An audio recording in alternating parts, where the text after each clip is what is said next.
the aftermath of the 2008 election, and even during that election, Obama, both as a candidate and as a subject of analytical inquiry, became the embodiment of a very specific narrative of the post-civil rights era. And this was, like Jim was saying, really a triumphant narrative.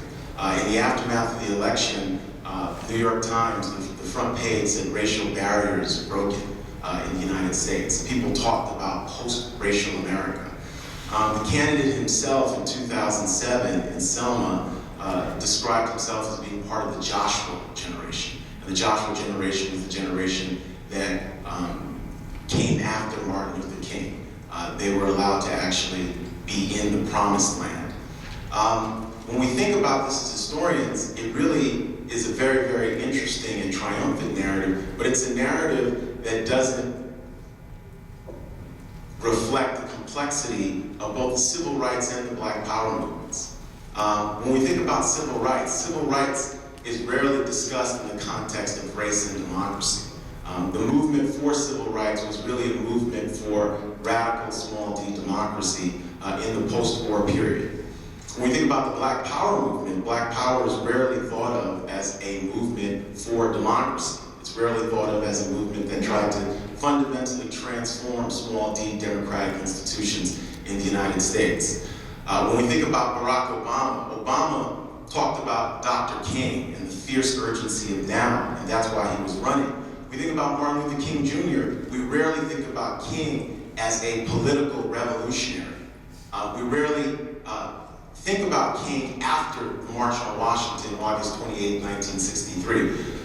In that context, King literally becomes what one of his biographers says, a pillar of fire for radical social and economic justice, for the redistribution of wealth, for the end of materialism, militarism, and racism in the United States and globally. So when we think about this narrative of racial progress, even as we see Barack Obama become the first African-American president in 2009, we also see the proliferating rates in terms of social economic indicators, negative indicators, whether it's incarceration, whether it's rates of AIDS and HIV, lack of access to healthcare, African-American unemployment rates, the way they've been impacted by the recession. So we're seeing these contradictions that have historically existed in our republic, but we're really not seeing an analytical tool to talk about this. What I want to talk about for a few minutes is the way in which Obama actually reflects the legacy of both the civil rights and the Black Power movements. One, in Chicago here, the age of Harold Washington is not just a civil rights triumph. The age of Harold Washington is also a Black Power triumph.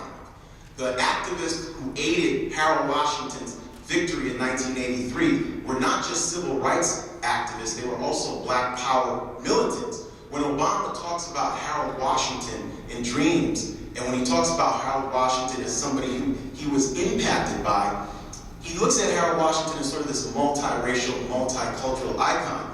In Chicago, Harold Washington was that, but he also was an example of Black political self-determination in the face of white supremacy and intransigent racial segregation in the post-civil rights, post-Black Power period. So when we think about how does Barack Obama become president of the United States, it's not just through the legacy of Dr. Martin Luther King Jr., it's also through a combative, radical legacy that tried to transform small d democratic institutions at the local, regional, and national level, and did it in bruising and at times really extraordinarily oppressive conditions. Jesse Jackson is instructive here. By 2011, we look at Jesse Jackson as a caricature. As historians, we should really look at Jesse Jackson as somebody who, in the post-civil rights period, becomes one of the most important social movement leaders in the United States and globally. It's Jesse Jackson's runs for the presidency in the 1980s that actually transformed the Democratic Party's rules that provide a context for Barack Obama in 2008 to even claim the nomination. If it was under the old winner-take-all rules, Hillary Clinton definitively would have gotten the nomination. So when we think about what are the legacies, why is it important? The reason why it's important is that to understand where we are right now as a republic, as a nation, we have to understand the complicated matrices of the social justice movements of the 1960s. And in a way, we have to actually stop listening to the candidate Obama and the President Obama. As a candidate, Obama said that he was tired of the 60s being rehashed over again. Well, I'm sorry, President Obama, the 60s are going to continuously be rehashed over again because it's the most radically revolutionary time period in the post-war period, and we're still litigating that as we speak.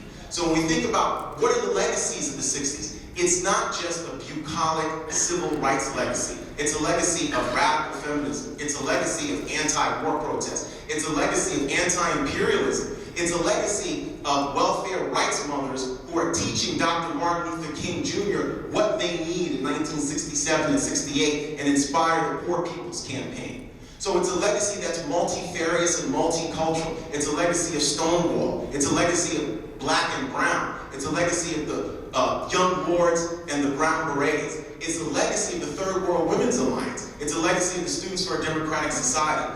Obama does not talk about the complexity of this legacy because he can't. As historians, we can.